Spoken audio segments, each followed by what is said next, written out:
I'm Lloyd Holliday, and this is the Cost of a Thing podcast. Thanks for listening in today. So what was it like to live during the 1960s, and what happened to that great standard of living that we had back then? That's what this podcast is all about, and that's what I'm going to be talking about here on the Cost of a Thing podcast. Okay, today I'm going to interrupt my regular standard of living videos. Of course, we got this coronavirus thing going on. Everybody knows about that. It's crazy. But what I really want to talk about today is the ratio deaths to confirmed coronavirus cases that they're using to justify the shutdown of society. Is that ratio reasonably correct, or is it way off? I think there's some serious problems with it, and I think the death rate from this coronavirus may be being overstated. And I'm going to get into a little bit of why I think that's the case. And the reason this is so important is I believe this is the primary justification, like I said, for shutting down the whole society, basically. Most of it, and all the businesses and the whole thing. It's all based, or a lot of it is based on this one ratio, the deaths to the number of confirmed and tested coronavirus cases. What I'm seeing is most people are saying this is 10 times more deadly than the regular flu is that we get every year. And I'm not sure that's true, because I'm a numbers guy, I'm an electrical engineer, and I've looked at their little formula, and I see that they've left out a lot of things in coming up with this ratio of 1% of the people who get this die.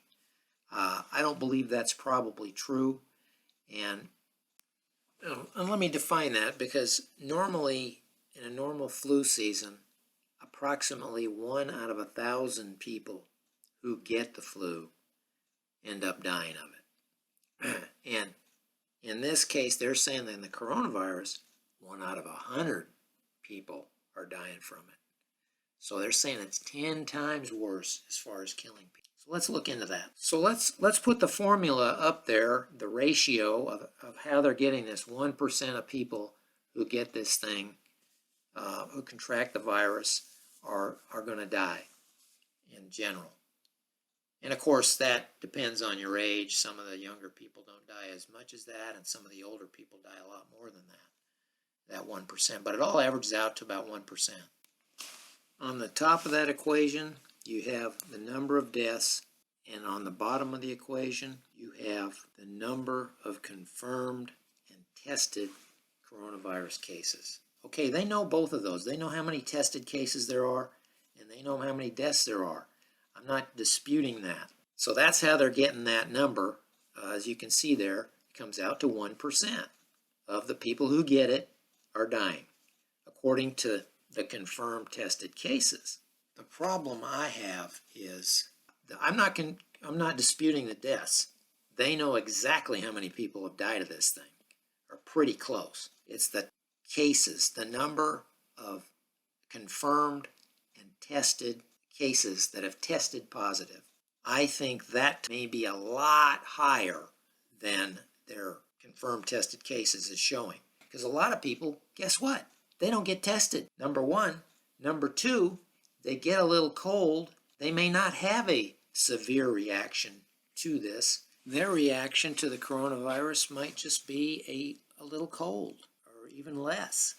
They get a little cold, they don't go in, they don't get tested, the cold goes away, and they're okay. So those people aren't included in that. The other ones that aren't included in that are people who may get it, but don't even know they have symptoms. Some people, that happens a lot with the flu and other viruses. They get it, but they don't show any symptoms. They may get a little headache, they may get a little sore throat or whatever, but they don't think they have this full-blown coronavirus, so they don't go in, they don't get tested. So how many of those people are there? I would say that's a large number. It could be, and I'm just guessing here, but it could be up to 10 times or more the number of cases that are confirmed and tested. And then there's other people who are exposed to it. They get exposed fully and they get a bunch of virus in them. They just don't get it at all. It doesn't take hold in those people. Either they're genetically predisposed not to get it, or they just have great immune systems. It knocks it right down. Those people aren't included in this. And just from my own experience over my entire life, and it's probably true in your family too, even though in my family growing up, there was 7 people, and my family raising the kids, there was 4 people. And when one person would get the flu, nobody else would get it. Even colds. Now and then another person would get the cold. But usually, only the person that got the cold got that cold. So just because there's a virus and you're in close contact with it, doesn't mean you're going to get sick from it.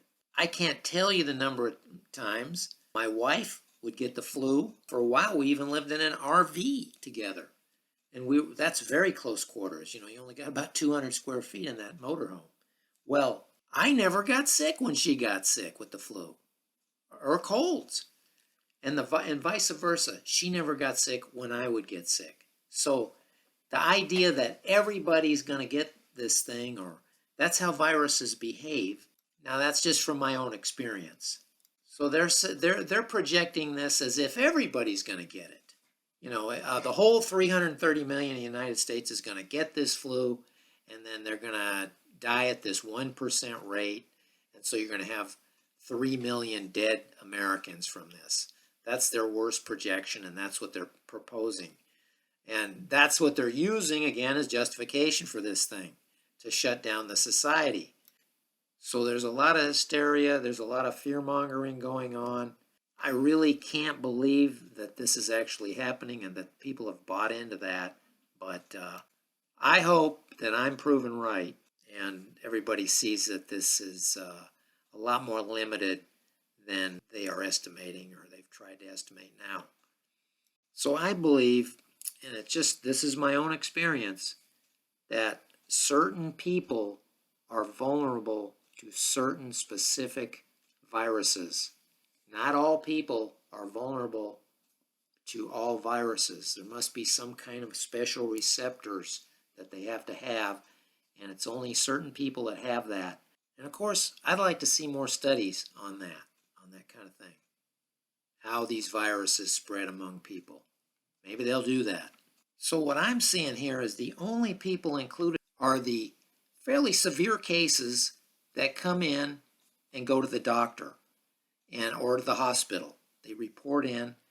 And so 1% of those severe cases that are known and tested, relatively severe cases, are the only ones included in that. The minor cases where people don't come in to the doctor aren't included. And like I said, the other ones I just talked about. I don't know about you, but I've had the flu in the past several years. I don't go to the doctor, or I get a cold. I don't go to the doctor for that. I stay home, and it goes away in a week or 10 days or whatever, and I'm done with it.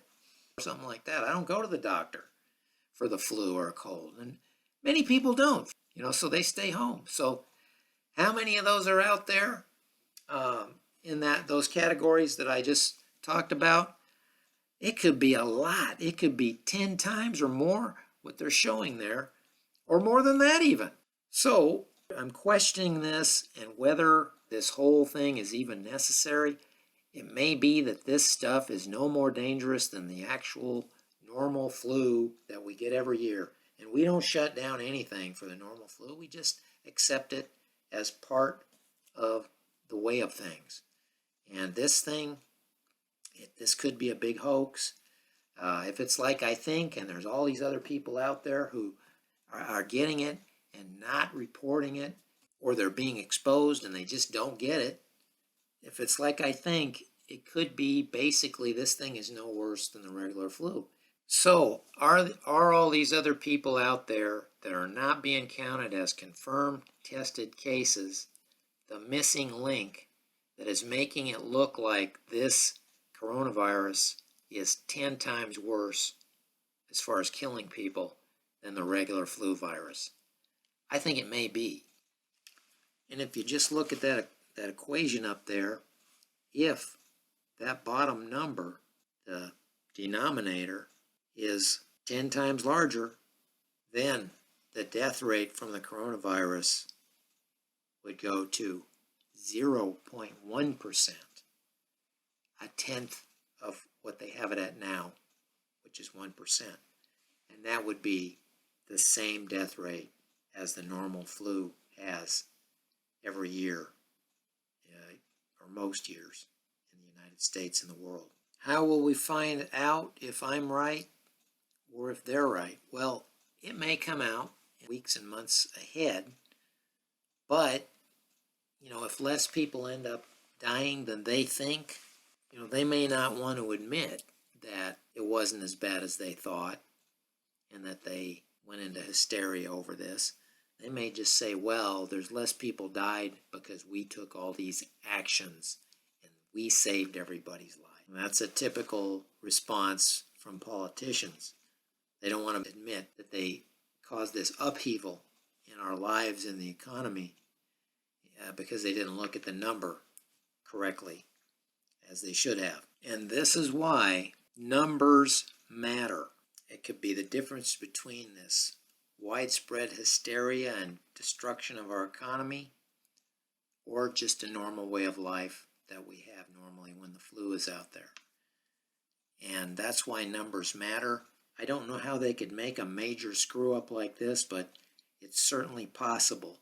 There may be people out there right now that are also questioning this like I am. And I would bet there is. Anyway, that's all I've got to say on this, and I hope that I'm right, because that would mean a lot less people are probably going to die. And I hope it is 0.1% of the people who get the virus, the coronavirus, or less. Thank you for listening in today. And until next time, this is Lloyd Holliday signing off.